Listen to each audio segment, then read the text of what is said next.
వెలసినమమ్మ మెండుగా మమ్ము దీవించరావమ్మా విజయవాడలో వెలసిన దుర్గమ్మ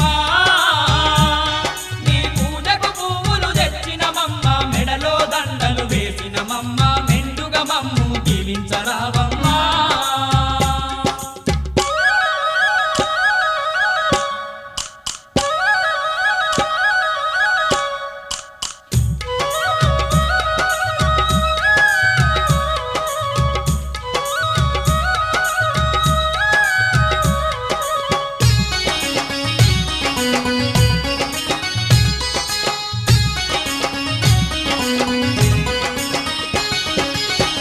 పళ్ళతో పూజలు నీకు అన్న పూజలతో అర్చన నీకు